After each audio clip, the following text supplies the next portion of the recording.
Hello friends. आजकल हम देख रहे हैं कि लगातार कंपटीशन एग्ज़ाम्स का लेवल बढ़ रहा है और इसमें सबसे बड़ा रोल रहता है जीएस का, यानी कि जनरल स्टडीज़ का।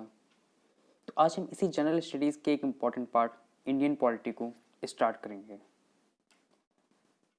हमारा मोटिव हर टाइप के वनडे एग्ज़ाम्स यानी जो ऑब्जेक्टिव लेवल एग्ज़ाम्स होते हैं, चाहे वो कोई सा भी हो, उसको टारगेट करने का रहेगा। और हम बिल्कुल बेसिक से शुरुआत करेंगे। अभी हो सकता है आप में से कुछ लोगों को ये सब आता हो, कुछ लोगों को बिल्कुल फ्रेशर हो जिन्हें नहीं आता होगा, लेकिन आप ट्राई कीजिए। ये मेरा विश्वास है कि हम जो भी पढ़ेंगे, जो भी हम अपना वीडियोस में देखेंगे, उससे बचकर आपका कोई भी एग्जाम का किसी भी टाइप का क्वेश्चन नहीं जाएगा। जो भी जिसमें भी पॉलिटी आती होगी, उसमें लगभग हर क्वेश्चन आपको सिर्फ हमारी वीडियो से मिल जाएगा। तो चलिए हम आज शुरुआत करते हैं। तो सबसे पहले हम समझते हैं कि हम पॉलिटी में पढ़ेंगे क्या क्या, पॉलिटी में आखिर आता क्या क्या है। तो चलिए सबसे पहले हम देखते हैं कि इसमें है क्या। सबसे पहले आता है कॉन्स्टिट्यूंट असेंबली। कॉन्स्टिट्यूंट असेंबली क्यों भाई? अब जब संविधान बना है तो किसी ने बनाया होगा। तो जो बनाया था वो क्या बॉडी थी? वो थी कॉन्स्टिट्यूशनल असेंबली।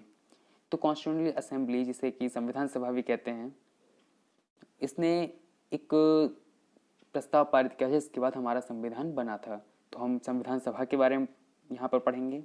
उसके बाद हम पढ़ेंगे प्रियम्बल के बारे में। एक्चुअली प्रियम्बल ओरिजिनल संविधान में नहीं थी, यानी जो हमारा भारत का ओरिजिनल कॉन्स्टिट्यूशन था उसमें प्रियम्बल नहीं था। ये बाद में संशोधन करके बनाया गया था, तो इसको हम सबसे बाद में ही देखेंगे। और प्रियम्बल कुछ नहीं है, जब 1946 में जवाहरलाल नेहरू जी ने एक उद्देश्य प्रस्ताव पारित किया था, इसी को बाद में संशोधित करके भारत का प्रस्तावना यानी कि प्रियम्बल बना दी गई थी। इसके बाद हम पढ़ेंगे शेड्यूल यानी कि अनुसूचियाँ। तो भारत में के संविधान में कुल कितनी अनुसूचियाँ हैं, कुल कितनी अनुसूचियाँ थीं, कौन कौन सी, इसमें क्या क्या नियम हैं, ये सारी चीज़ें हम अनुसूचियों में पढ़ेंगे। उसके बाद आते हैं पार्ट्स और आर्टिकल्स। ये एक्चुअली दो नहीं, इसको हम एक ही पार्ट में पढ़ेंगे क्योंकि भाग जो है उनके अंदर ही उनके अनुच्छेद हैं। तो हम सारे इंपॉर्टेंट आर्टिकल्स जो जो एग्जाम्स में पूछे जा सकते हैं या फिर जो हमारे प्रीवियस एग्जाम्स में आए हैं, हम उन सभी को यहाँ पर डिस्कस करेंगे। तो चलिए हम शुरू करते हैं आगे। तो आगे हम देखेंगे कि कॉन्स्टिट्यूशन है क्या, यानी कि संविधान की परिभाषा क्या है। तो आप जो देख रहे हैं वो है स्टैंडर्ड डेफिनेशन, यानी कि जो गवर्नमेंट जिस हिसाब से देश प्रशासन करती है, वो जो सारे नियम हैं वो सारे के सारे संविधान ने बनाए हैं। तो संविधान नियमों का एक समूह है जिस पर किसी देश की सरकार काम करती है। यानी सीधी सी बात है, इस समय भारत सरकार जो चल रहा है, कोई सा भी काम अगर भारत सरकार लागू करती है, कोई सा कानून लागू करती है या फिर कोई योजना बनाती है किसी भी तरह की, जो कि हमारे देश के लोगों पर अप्लाई की जाती है, तो फिर वो एक नियम के अंतर्गत बनाई जाती है जो कि भारतीय संविधान में लिखा हुआ है। अब सवाल यह है कि भारत का जो संविधान था वो संविधान बनाया कैसे गया था। तो अभी मैंने जैसा कि बताया था कि संविधान संविधान द्वारा बनाया गया था, जो कि संविधान सभा थी। अब सवाल यह है कि संविधान सभा भी किसी ने बनाई होगी। तो भाई संविधान सभा बनाई गई थी त्रिस्तरीय कैबिनेट मिशन द्वारा। अब ये त्रिस्तरीय कैबिनेट मिशन क्या था? सबसे बड़ी चीज़ ये है कि उस समय पे भारत में बहुत सारे स्वतंत्रता आंदोलन हो रहे थे, जिसमें गांधी जी के नेतृत्व में काफ़ी सारे अहिंसक आंदोलन और वहीं काफ़ी सारे हिंसक आंदोलन भी किए जा रहे थे, जिससे जो ब्रिटिश गवर्नमेंट थी वो काफ़ी परेशान हो गई थी। तो इन्होंने भारत को पावर हैंड ओवर करने का सोचा था। तो इन्होंने 1946 में जो वहाँ के प्राइम मिनिस्टर थे यूके के, क्लीमेंट एटली, इन्होंने एक कमेटी गठित की थी, जिस कमेटी में काफ़ी सारे उन्होंने अपने लीडर्स चूज़ किए थे और उसका 3 लोगों को उसका हेड बनाया था। तो वो कमेटी जब भारत आई थी तो उसने फिर यहाँ की जो स्थिति थी उस सबको स्टडी किया और उसके बाद एक नया संविधान सभा बनाने की बात की थी। तो जो कमेटी थी उसमें पैथिक लॉरेंस हेड था वहाँ का। अब सवाल यह है कि इसको कैबिनेट मिशन क्यों कहा गया। तो भी जैसा कि हमने आपको बताया कि ये जो कैबिनेट मिशन था ये क्लीमेंट एटली का इनिशिएटिव था, जो कि यूनाइटेड किंगडम के पीएम थे। अब यूनाइटेड किंगडम के पीएम थे, उन्होंने अपनी कैबिनेट की सिफारिश से ये कमेटी बनाई थी, इसलिए इसको कैबिनेट मिशन कहते हैं। ये कब बनाई गई थी भाई? 1946 में बनाई गई थी। अब सवाल यह है कि इस पर कौन कौन से मेंबर्स थे। तो वैसे इसमें काफ़ी सारे मेंबर्स थे, लेकिन जो मेन थे भाई, हर किसी जगह बहुत सारे ऑफिसर्स होते हैं, बट उनके ऊपर जो मेन हेड होते हैं, पूरी की पूरी जो मिशन है वो उन्हीं के नाम से जाना जाता है। तो इसमें नंबर 1 थे पैथिक लॉरेंस। अब पैथिक लॉरेंस कौन थे? Secretary of state for India, यानी कि जब वहाँ से ब्रिटिश पीएम ने एक कमीशन बनाई थी, तो इन्होंने पैथिक लॉरेंस को भारत को उस समय गणराज्य कहा जाता था, ब्रिटिश उपनिवेश था ये, तो भारत का सेक्रेटरी बनाकर भेजा था। सर स्टैफर्ड क्रिप्स, अब ये क्रिप्स वही थे जो क्रिप्स मिशन आया था कुछ समय पहले भारत में, जिसका विरोध किया गया था। तो ये क्रिप्स मिशन के ही अध्यक्ष थे सर स्टैफर्ड क्रिप्स, जिनको व्यापार बोर्ड का अध्यक्ष बनाया गया था। और तीसरे थे एवी अलेक्जेंडर, जो कि फर्स्ट लॉर्ड ऑफ एडमिरल्टी थे। तो ये तीनों लोग यहाँ पर आए थे और इन्होंने यहाँ की स्थिति का स्टडी की थी पूरी, की क्या क्या सिचुएशन है यहाँ पे भारत में, और उसके बाद एक संविधान सभा का गठन किया था। गठन इन्होंने नहीं किया था, गठन करने का इन्होंने एक फॉर्मूला तैयार किया था, क्योंकि संविधान सभा की मांग तो बहुत पहले से ही भारत में चल रही थी। 1895 में ही जो बाल गंगाधर तिलक, इन्होंने सबसे पहले संविधान सभा की मांग की थी। उसके बाद गांधी जी ने भी अपने एक आंदोलन में संविधान सभा की मांग की थी। उसके बाद 1926-27 के आसपास जवाहरलाल नेहरू जी ने भी पूर्ण स्वराज्य की मांग की थी और उसमें भी संविधान सभा की घोषणा की, मतलब संविधान सभा की मांग की घोषणा की थी। अब सवाल यह है कि क्या भारत में यही तीन लोग आए थे? ऐसा नहीं है भाई। 1946 था, भारत ब्रिटेन का उपनिवेश था, तो जाहिर सी बात है यहाँ उनका पहले से ही कोई प्रतिनिधि रहा होगा, तो वो था वायसराय ऑफ इंडिया। उस समय वायसराय हुआ करते थे। तो 1946 में भारत का वायसराय था लॉर्ड वॉवेल भारत का वायसराय था, लेकिन वो डायरेक्ट इस कमेटी में ऐड नहीं हुआ था। वो इस कमेटी की कुछ मीटिंग्स में प्रेजेंट रहता था, कुछ मीटिंग्स में प्रेजेंट नहीं रहता था। मेन जो लोग हैं वो सिर्फ ये Pethick Lawrence, sir Stafford Cripps और एवी अलेक्जेंडर हैं। तो ये लोग 1946 में इंडिया आए थे। इन्होंने यहाँ की सिचुएशंस की स्टडी की और उसके बाद बताया कि किस तरह से कॉन्स्टिट्यूशनल असेंबली यानी कि संविधान सभा को बनाया जाएगा। तो संविधान सभा को बनाने के लिए इन्होंने ये डिसाइड किया कि इसको जो है सारे के सारे प्रांतीय विधानसभाएं, देशी रियासतें वगैरह हैं, इन सबके चुने हुए प्रतिनिधियों की सहायता से बनाया जाएगा।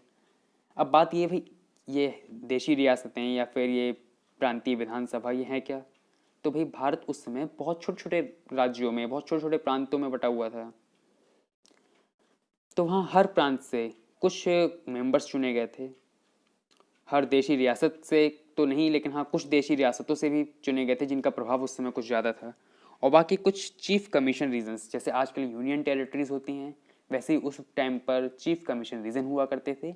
तो कुछ मेंबर्स चीफ कमीशन रीजन से भी चुने गए थे। तो सवाल यह है कि कितने मेंबर्स थे कॉन्स्टिट्यूशनल असेंबली में? तो कॉन्स्टिट्यूएंट असेंबली में टोटल मेंबर्स थे 389, मतलब कि 389। अब ये 389 आए कहाँ से थे?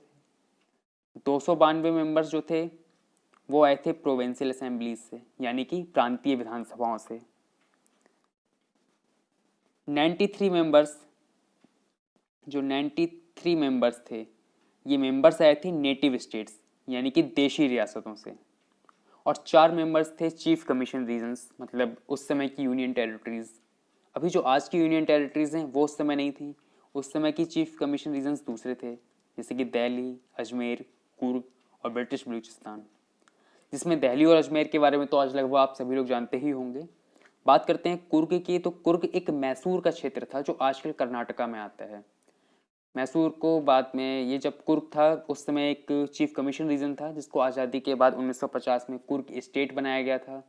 उसके बाद इसको मैसूर स्टेट में बनाया गया और बाद में ये कर्नाटका में मर्ज कर लिया गया। तो इसके बारे में तो आप हिस्ट्री या मॉडर्न हिस्ट्री में ही पढ़ेंगे। अभी हम बात करते हैं आगे ब्रिटिश बलूचिस्तान। तो ब्रिटिश बलूचिस्तान जो उस समय का भारत का चीफ कमीशन रीजन हुआ करता था वो आजकल मॉडर्न पाकिस्तान में है। तो चलिए अब हम इसके आगे बढ़ते हैं, क्योंकि जब संविधान सभा हमारी बन गई, यहाँ पर 389 मेंबर्स हो गए हैं, तो जाहिर सी बात है अब अपना आगे का काम करेंगे। तो चलिए देखते हैं इन्होंने आगे क्या काम किया। तो सबसे पहले क्या काम किया, जब इनकी भी 389 मेंबर्स की समिति बन गई तो इन्होंने एक पहली मीटिंग की। पहली मीटिंग कब की? 9 दिसंबर 1946 को। तो 9 दिसंबर 1946 को इन्होंने पहली मीटिंग की। अब इसके बाद क्या था, इस मीटिंग में क्या किया इन्होंने? अब एक मीटिंग बनाई गई है तो फिर जाहिर सी बात है कि कोई एक हेड तो होना चाहिए। तो इन्होंने हेड बनाया डॉक्टर सच्चिदानंद सिन्हा को। डॉक्टर सच्चिदानंद सिन्हा जो थे वो फर्स्ट टेम्पररी प्रेसिडेंट थे। ये चीज़ सबसे नोटिस करने वाली चीज़ है कि टेम्पररी प्रेसिडेंट यानी कि अस्थायी अध्यक्ष। ये क्वेश्चन लास्ट ईयर यूपी के सुपर एग्ज़ाम्स में भी आया था और काफ़ी शायद कन्फ्लिक्ट भी हुआ था इस एग्ज़ाम के क्वेश्चन पर कि पहले अस्थाई पूछे गए थे या स्थाई। तो भाई अगर पहला स्थाई अध्यक्ष पूछा जाएगा तब तो आंसर राजेंद्र प्रसाद होगा, लेकिन अगर पहला अध्यक्ष या फिर पहला अस्थाई अध्यक्ष पूछा जाएगा यानी कि फर्स्ट टेम्पररी प्रेसिडेंट, तो आंसर आपका डॉक्टर सच्चिदानंद सिन्हा ही होगा।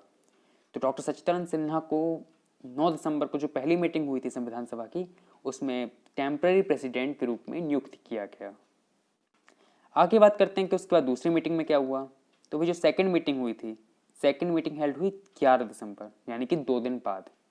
अब इसमें क्या किया, तो भाई पहले दिन इन्होंने टेम्पररी प्रेसिडेंट बना दिया था सच्चिदानंद सिन्हा को, तो दूसरे दिन उन्होंने डॉक्टर राजेंद्र प्रसाद को स्थायी रूप से संविधान सभा का अध्यक्ष बना दिया। तो यानी जो फर्स्ट परमानेंट प्रेसिडेंट थे वो बने डॉक्टर राजेंद्र प्रसाद। किस दिन बने? 11 दिसंबर 1946 को। और उसी दिन जो कॉन्स्टिट्यूशनल एडवाइजर थे वो बनाए गए मिस्टर BN राव।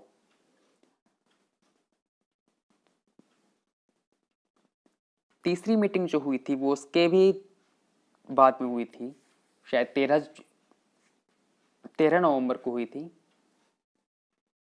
सॉरी 13 दिसंबर को हुई थी। 13 दिसंबर 1946 को एक और मीटिंग हुई थी जिसमें मिस्टर जवाहरलाल नेहरू जी ने ऑब्जेक्टिव रिजोल्यूशन यानी कि उद्देश्य प्रस्ताव पारित किया। यही उद्देश्य प्रस्ताव था जिसको बाद में संशोधन करके भारत के संविधान की प्रस्तावना बनाया गया है। अब ये जिन्होंने उद्देश्य प्रस्ताव पारित कर दिया, इसमें यह बताया गया था कि भारत का संविधान किस किस तरह का होना चाहिए, उसमें क्या होना चाहिए क्या नहीं होना चाहिए। और इस उद्देश्य प्रस्ताव को 22 जनवरी 1947 को पारित कर दिया गया, मतलब इसको पास कर दिया गया। इसी तरह से इसकी काफ़ी मीटिंग्स हुई थी और टोटल संविधान सभा की 11 मीटिंग्स हुई हैं। तो जो आखिरी मीटिंग थी वो 24 जनवरी 1950 को हुई थी, जिसमें ये घोषणा कर दी गई थी कि अब संविधान लागू किया जाएगा। हालांकि लागू ये कब किया गया था? 26 जनवरी 1950 को। अब सबसे बड़ी चीज़ आती है कि ये संविधान था हमारा। आप शायद जानते होंगे कि हमारा संविधान दुनिया का सबसे बड़ा लिखित संविधान है।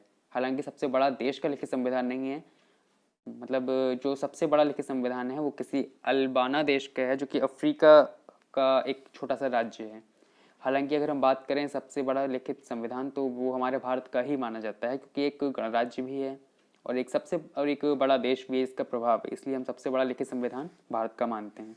अब जब सीधी सी बात है, जब सबसे बड़ा संविधान है तो फिर इसको लिखने में टाइम भी बहुत लगा होगा। तो इसको लिखने में कम से कम 2 साल 11 महीने और 18 दिन का समय लगा था और इसका फाइनल ड्राफ्ट 26 नवंबर 1949 को तैयार हुआ। संविधान को लिखने में करीब करीब 64 मिलियन यानी कि लगभग 6.3 करोड़ रुपयों का खर्च हुआ था। इसी बीच में क्या था कि 26 नवंबर 1949 को फाइनल जो हमारा साइन हुआ है, लेकिन सवाल ये कि 26 नवंबर 1949 को साइन हुआ कैसे था संविधान। तो भाई हमारा जो संविधान था, जब भारत देश आज़ाद हो गया 15 अगस्त 1947 को, अब संविधान सभा बनी थी 1946 में, देश आज़ाद हुआ 15 अगस्त 1947 को। तो 15 अगस्त 1947 का जो पाकिस्तान का भाग था वो चला गया, तो जो वहाँ के मेंबर्स थे वो भी चले गए, तो हमारे पास जो टोटल मेंबर्स बचे वो बचे 299। अब इन 299 मेंबर्स में से 284 मेंबर्स उस समय प्रेजेंट थे वहाँ पर और उन्होंने साइन किया था 26 नवंबर 1949 को, और हमारा भारत का संविधान लागू हो गया। अब बात करते हैं द इंडियन कॉन्स्टिट्यूशन फोर्स में कब आया, मतलब लागू कब हुआ। तो भाई ये तो सभी जानते हैं कि 26 जनवरी 1950 को हमारा भारतीय संविधान लागू हो गया था। 26 जनवरी 1950 को हमारा भारतीय संविधान लागू हुआ, जिसमें कुछ इंपॉर्टेंट चीज़ें हमने देखी कि हमारा भारत का संविधान कैसे बना, संविधान सभा क्या थी, किस किस तरह से मेंबर्स बनाए गए थे, कहाँ कहाँ के मेंबर्स लिए गए थे, ये सब हमने अभी देखा। अगली क्लास में हमने यही जाना कि संविधान सभा कैसे बनी थी, संविधान सभा ने किस प्रकार से सदस्य को नियुक्त किया गया था और किस प्रकार से संविधान बना और कब लागू हुआ। आज हम बात करेंगे कि भारतीय संविधान के मुख्य स्रोत क्या हैं। हमने संविधान बनाने के लिए बहुत से देशों का संविधान का अध्ययन किया था, वहाँ की अच्छी अच्छी आदतें, वहाँ के अच्छे अच्छे कानूनों का विश्लेषण किया और उसको अपने संविधान में अपने हिसाब से उसको मॉडिफाई किया और बाद में हमने संविधान बनाया। तो भारतीय संविधान के बहुत सारे स्रोत हैं, आज हम बात करते हैं सबसे पहले स्रोत की। तो भारतीय संविधान का सबसे बड़ा स्रोत है भारत शासन अधिनियम 1935। तो अंग्रेजों ने 1935 में गवर्नमेंट ऑफ इंडिया एक्ट लेकर आए थे, जहां भारत के शासन व्यवस्था के लिए बहुत सारे अनुच्छेद दिए गए थे। तो जब भारत ने अपना खुद का संविधान बनाने की बात की थी, तो उसने गवर्नमेंट ऑफ इंडिया के काफ़ी अनुच्छेद, यानी कि लगभग 250 से ज़्यादा अनुच्छेद वहाँ से ही लिए थे, क्योंकि वो भारत की तत्कालीन शासन व्यवस्था के लिए उपयोगी सिद्ध हो रहे थे। जिसमें अगर हम बात करें तो आपका राज्यपाल का कार्यालय, ठीक है, लोक सेवा आयोग हो गया, ऐसे ही आपका प्रशासनिक विवरण हो गया। तो ये सारी चीज़ें वो थी जो कि अधिनियम 1935 से ही ले ली गई थी। अब हम बात करते हैं कि उसके अलावा हमने कहाँ कहाँ से, किस किस देश से कौन कौन सी चीज़ें अपने संविधान में डाली गई हैं। तो सबसे पहले बात करते हैं हम ब्रिटेन की। ब्रिटेन में सबसे बड़ा एक कानून व्यवस्था यानी कि भारतीय दंड संहिता। तो हम देखते हैं कि हमारे जो शासन अधिनियम में, जो हमारा संविधान है, उसमें जो भी दंड संहिता है जिसके तहत हम अपराधियों को दोषी मानते हैं या फिर उन्हें दंड देते हैं, तो पूरा का पूरा जो भारतीय दंड संहिता है आईपीसी, वो कानून व्यवस्था वो पूरी तरह से इंस्पायर्ड है ब्रिटेन की कानून व्यवस्था से। और इसका काफ़ी आप समानता भी देख सकते हैं, जैसे कि कोई भी अपराधी है, जब तक उसे पूरी तरह से सबूत नहीं होते उसके खिलाफ, हम उसको अपराधी नहीं मानते हैं, क्योंकि हमने ये ब्रिटेन से लिया है और वहाँ भी सेम ऐसा ही होता है। जैसे कि आपने पिछली बार विजय माल्या के केस में भी देखा होगा, वहाँ अदालत ने विजय माल्या को पहले बरी कर दिया था, हालांकि अभी वो दोबारा से फिर से शायद दोषी पाया गया है। लेकिन पहले यही था कि उसके पास सबूतों का अभाव था हमारे पास, और इस वजह से भारतीय दंड संहिता जो कि ब्रिटेन से ली गई है, तो ब्रिटेन की दंड संहिता में भी यही था कि उसको सबूतों के अभाव में बरी कर दिया गया था। दूसरी जो मुख्य चीज़ है वो है एकल नागरिकता। एकल नागरिकता मतलब जो सिटीजनशिप है उसको नागरिकता कहते हैं। तो सिंगल सिटीजनशिप होनी चाहिए, मतलब यदि आप भारत के नागरिक हैं तो, और आपके पास भारत की नागरिकता है, तो आप किसी और देश की नागरिकता नहीं ले सकते। ठीक वैसे ही यदि आप किसी और देश के नागरिक हैं तो भारत की नागरिकता नहीं ले सकते। ये चीज़ भी हमने ब्रिटेन से ही सीखी है, और ब्रिटेन का ये नागरिकता का जो स्रोत था वो हमने अपने संविधान में भी लिया है। तीसरी जो सबसे बड़ी चीज़ थी वो थी राष्ट्रपति का औपचारिक प्रधान होना।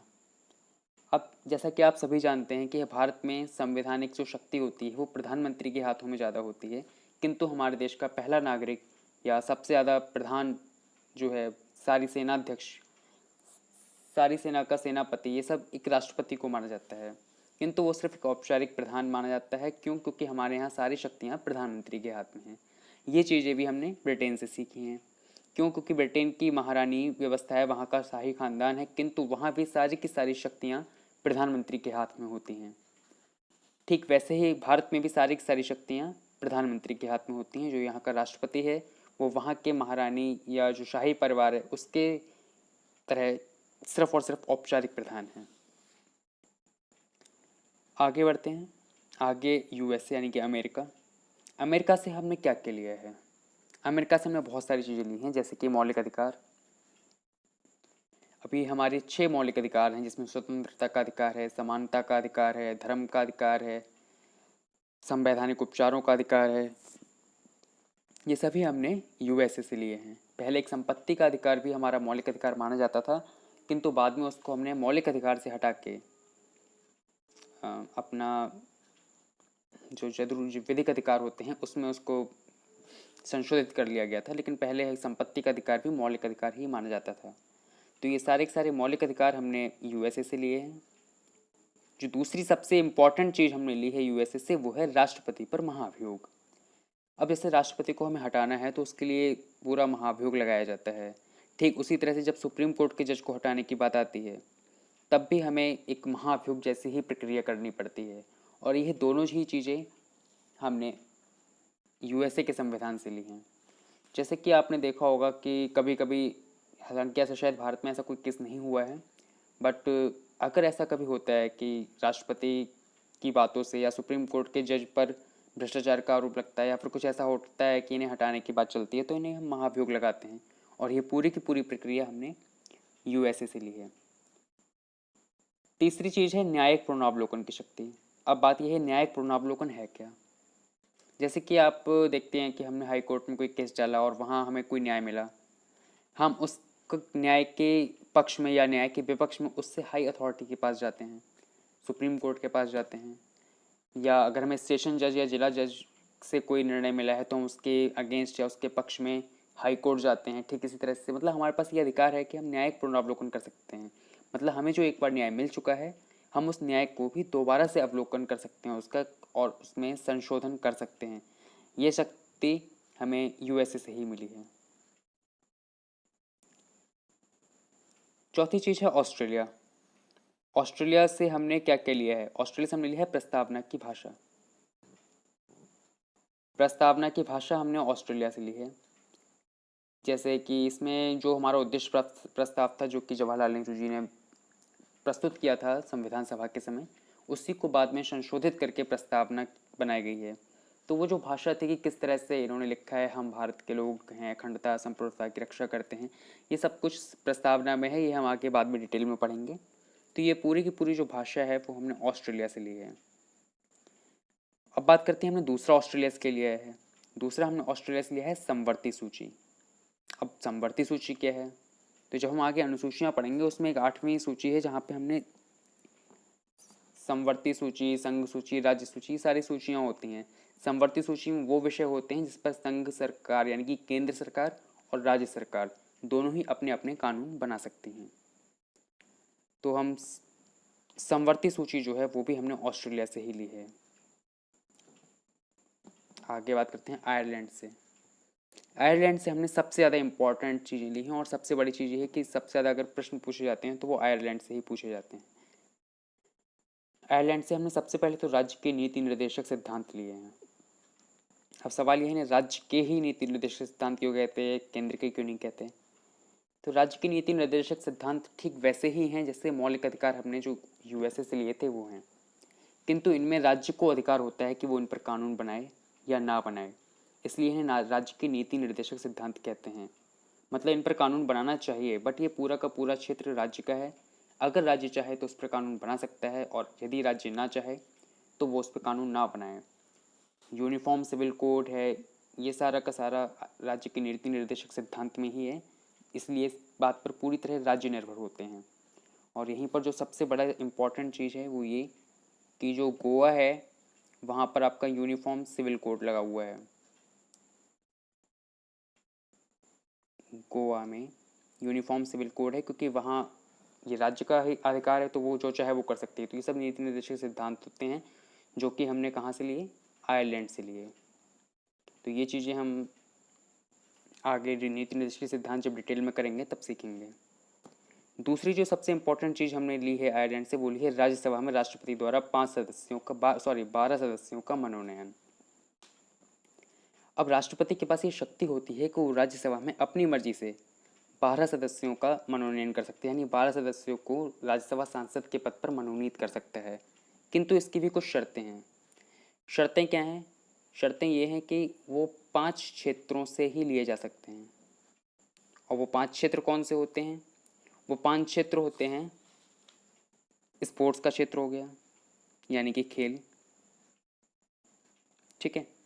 खेल के अलावा आप साइंस का भी क्षेत्र हो सकता है यानी कि विज्ञान, विज्ञान के अलावा लिटरेचर यानी कि साहित्य, कला के क्षेत्र में, और सोशल एक्टिविटी, ठीक है, सोशल एक्टिविटी। तो राज्यसभा के पास ये अधिकार होता है कि वो इन 5 क्षेत्रों से, 5 क्षेत्र कौन कौन से? Sports, science, literature, arts, social activity, इन सब से अपना 12 सदस्यों को नियुक्त कर सकता है। तो राज्यसभा में राष्ट्रपति द्वारा 12 सदस्यों का मनोनयन कहाँ कहाँ से किया जा सकता है? 5 क्षेत्रों से। कौन कौन से 5 क्षेत्र? स्पोर्ट्स यानी कि खेल का क्षेत्र, स्पोर्ट्स यानी कि खेल का क्षेत्र। दूसरा साइंस यानी कि विज्ञान का क्षेत्र। एक्चुअली मेरा राइटिंग साफ नहीं आ रहा है, मेरे पास अभी पेन नहीं है। तीसरा लिटरेचर यानी कि साहित्य, ठीक है। चौथा है आर्ट यानी कि कला के क्षेत्र में। और 5वां है सोशल एक्टिविटी। तो इन 5 क्षेत्रों से राज्यसभा में राष्ट्रपति 12 सदस्यों का मनोनयन कर सकता है और ये चीज़ें हमने आयरलैंड से ली हैं। आगे आते हैं रशिया से हमने क्या क्या लिया है। तो रशिया से हमने लिया है मौलिक कर्तव्य। अब मौलिक कर्तव्य कितने होते हैं? मौलिक कर्तव्य 6 होते हैं। लोग काफ़ी कन्फ्यूज हो जाते हैं इसमें मौलिक अधिकार क्या है, मौलिक कर्तव्य क्या है। तो ये दोनों अलग अलग चीज़ें हैं। मौलिक अधिकार हमने लिए हैं यूएसए से और मौलिक कर्तव्य हमने लिए हैं रशिया से। इनके बारे में हम डिटेल में आगे पढ़ेंगे। दूसरा हमने रशिया से क्या लिया? रशिया से हमने दूसरा लिया था पंचवर्षीय योजनाएं। पंचवर्षीय योजनाएं थी, हमें हर साल में हम 5 साल के लिए योजना बनाते थे कि हमें अगले 5 वर्षों में क्या क्या करना है। ये सारी पंचवर्षीय योजनाएं थीं। जैसे हमने पहली योजना फिर कृषि की थी, फिर वैज्ञानिक उपकरणों की थी, मतलब बहुत सारी थी, अलग अलग पंचवर्षीय योजनाएं बनाते थे। ये सब हमने रशिया से लिया था। रशिया अर्थात रूस। खास बात यह है कि उस वक्त ये रूस जब हमने लिया था तब वो रूस नहीं था, उस वक्त हम उसको सोवियत संघ रूस कहते थे, क्योंकि उसका विघटन नहीं हुआ था। ये विघटन उसका बहुत बाद में हुआ है। जब हमने संविधान में अपना स्रोत माना था तब रशिया सोवियत संघ के नाम से जाना जाता था। सबसे आखिर में अगर हम देखें तो हम देखेंगे साउथ अफ्रीका से हमने क्या लिया है। साउथ अफ्रीका से हमने लिया संविधान संशोधन की प्रक्रिया। जैसे कि मैंने आपको बताया था कि प्रस्तावना जो है भारत के मूल संविधान में नहीं थी, इसको हमने बाद में संशोधित करके लिया है। और ख़ास बात यह कि पहला संशोधन जो संविधान का हुआ था वो पहले चुनाव के पहले ही कर लिया गया था। तो ये जो संविधान संशोधन की प्रक्रिया है ये हमने साउथ अफ्रीका से ली है। इसमें हम समय समय पर बदलाव के अनुसार जैसा उस समय की परिस्थिति के लिए सही होता है वैसा संविधान में संशोधन कर सकते हैं, और ये चीज़ भी हमने साउथ अफ्रीका से ही सीखी है। तो हमने संविधान संशोधन की प्रक्रिया ली थी साउथ अफ्रीका से। आगे बढ़ते हैं। आगे कनाडा से हमने लिया था सरकार की संघीय व्यवस्था। अब ये संघीय व्यवस्था क्या है? संघीय व्यवस्था के अनुसार स्वशासन प्रणाली, जैसे कि राज्य केंद्र सरकार हो गया पूरे भारत क्षेत्र के लिए, फिर राज्य सरकार छोटे छोटे क्षेत्र के लिए, उसके बाद नगर निगम, ग्राम पंचायत, ये सब स्वशासन प्रणाली आती है। तो ये स्वशासन प्रणाली है संघीय व्यवस्था। इस संघीय व्यवस्था को हमने कनाडा से लिया था। अब बात आती है आगे फ्रांस से क्या लिया था। फ्रांस से हमने लिया था गणतंत्रीय व्यवस्था। गणतंत्रीय व्यवस्था के अनुसार जो जितने सारे ये सारे संघ थे हमारे, ये सब कुछ एक नेतृत्व में बने हुए थे। और इसमें सबसे बड़ी चीज़ ये थी कि ये वंशानुगत नहीं थे।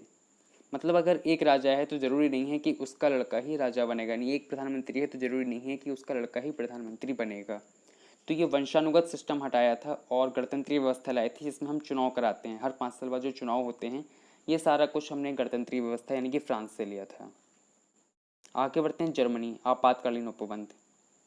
तो आपातकालीन जो शक्तियाँ जो राष्ट्रपति के पास हैं, जो वो आपातकालीन शक्ति लगाता है, स्पेशली आपातकालीन शक्तियाँ तब लगाई जाती हैं जबकि भारत पर कोई बाह्य देश आक्रमण करता है या फिर आंतरिक कलह का सशस्त्रीय विद्रोह होता है, तब आपातकालीन उपबंध यानी कि आपातकालीन शक्तियों का यूज करके राष्ट्रपति आपातकाल लगाता है। एक तीसरा वित्तीय आपातकाल भी होता है, जिसे फाइनेंशियल इमरजेंसी कहते हैं। फाइनेंशियल इमरजेंसी आज तक लगाई नहीं गई है भारत में, लेकिन फाइनेंशियल इमरजेंसी जर्मनी से नहीं ली गई है। फाइनेंशियल इमरजेंसी यूएसए से ली गई है। ये एक इम्पॉर्टेंट चीज़ है। हमने बाकी सारे जो इमरजेंसी पावर्स हैं राष्ट्रपति की वो जर्मनी से लिए हैं, लेकिन वित्तीय आपातकाल यानी कि फाइनेंशियल इमरजेंसी जो है वो यूएसए से ली है। तो आज हमने देखा कि भारतीय संविधान के स्रोत क्या क्या थे, भारतीय संविधान में कहाँ कहाँ से क्या क्या चीज़ें ली गई हैं, कितनी देशों से ली गई हैं, क्या क्या लिया गया है, इस सब को हमने समझा। आगे हम इसके दूसरे पार्ट करेंगे जिसमें भारतीय संविधान की अनुसूचियाँ होंगी। Thank you. अगर आपको हमारा चैनल पढ़ाया हुआ अच्छा लगा हो, समझ में आया हो, तो प्लीज़ लाइक, सब्सक्राइब और शेयर ज़रूर करें। अपना फीडबैक कमेंट बॉक्स में दे सकते हैं या फिर हमें दक्षम academy4@gmail.com पर ईमेल भी कर सकते हैं। Thank you.